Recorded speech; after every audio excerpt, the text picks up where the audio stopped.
9 अगस्त 1925 जब हिंदुस्तान के शेरों ने अंग्रेजी हुकूमत को जड़ से हिला दिया था और बता दिया था कि भले ही हम गिनती में कम हैं, लेकिन हमारे इरादों में बहुत दम है।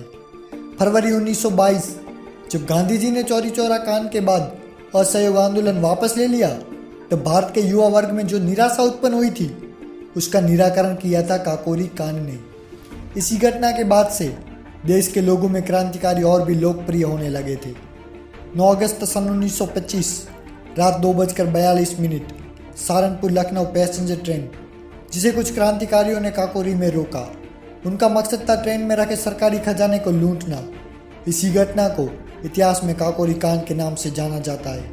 इस घटना को अंजाम देने वाले सभी 10 क्रांतिकारी हिंदुस्तान रिपब्लिक एसोसिएशन के सदस्य थे, जिसमें राम प्रसाद बिस्मिल, अशफाक उल्लाह खां, चंद्रशेखर आज़ाद, राजेंद्र लाहिड़ी, सत्येंद्रनाथ सान्याल, मुकुंदीलाल, केशव चक्रवर्ती, विष्णु शरण दुबलिस, सचिंद्र बख्शी और मनमथनाथ गुप्ता शामिल थे। इस कांड का नेतृत्व राम प्रसाद बिस्मिल जी कर रहे थे। उनका मकसद था इस खजाने को लूटकर इसके पैसों से हथियार खरीदना और उन्हीं हथियारों से अंग्रेजों के खिलाफ चल रहे संघर्ष में मजबूती लाना। वो लूट नहीं, एक जज्बा था।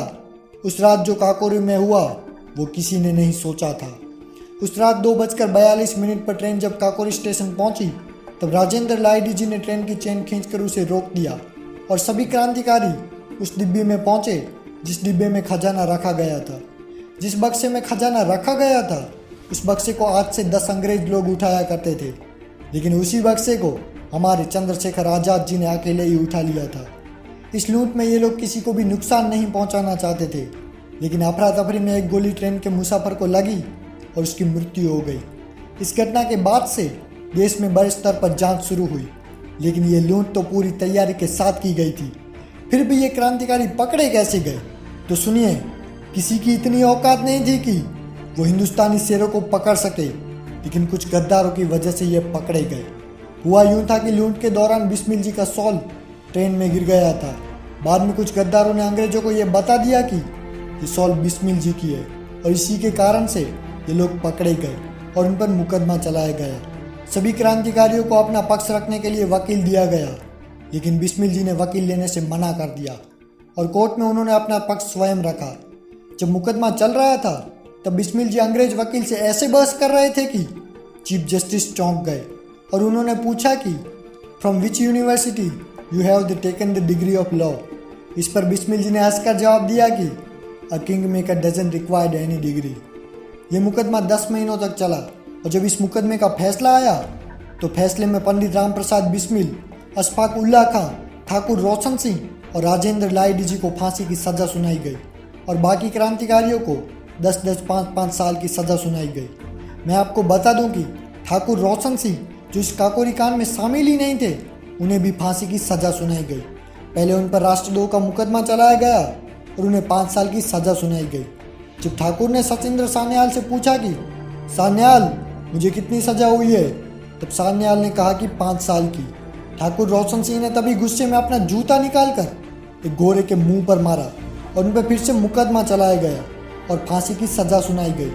फैसला सुनते ही ठाकुर रोशन सिंह ने जो कहा, वो एक सच्चा क्रांतिकारी ही कह सकता है। उन्होंने कहा, बिस्मिल, क्या सोचा था? तू यार के बिना ही फंदे पर चला जाएगा? तू सिर्फ अकेला ही भारत माँ का बेटा नहीं है। अब देख, ठाकुर भी तेरे साथ आएगा। इस पूरी जांच में अंग्रेज सरकार चंद्रशेखर आज़ाद को पकड़ने में नाकाम रही। इस पूरे मामले को आज़ाद ने कोर्ट में बैठकर देखा, लेकिन कोई भी उन्हें पहचान नहीं पाया।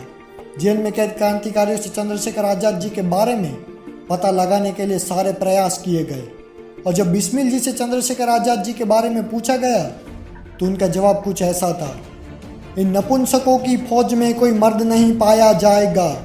वो तूफान में जलने वाला चिराग है, तेरी फूंकों से ना बुझाया जाएगा।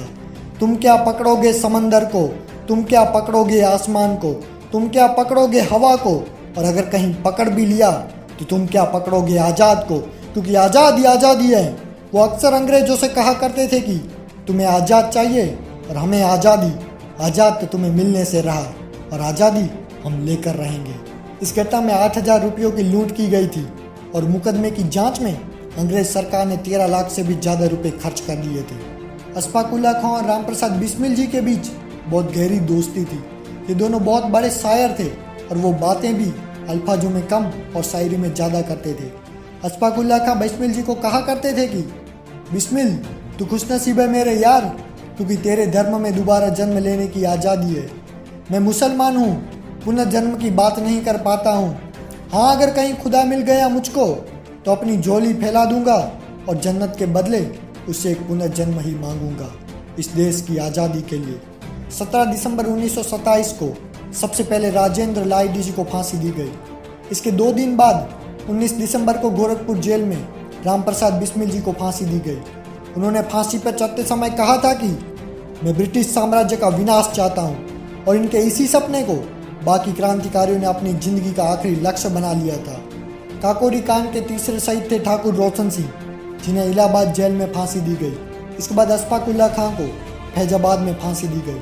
हम काकोरी के इन वीर शहीदों को सत सत नमन करते हैं और मुझे विश्वास है कि देश के लोग इनके बलिदान को कभी भूल नहीं सकते। अगर आप ऐसे ही वीडियोस देखना चाहते हैं तो हमसे जुड़ने के लिए इस चैनल को सब्सक्राइब जरूर कर लें और हमारा उत्साह बढ़ाने के लिए इस वीडियो को लाइक जरूर कर दें। तब तक के लिए जय हिंद, मिलते हैं नेक्स्ट वीडियो में।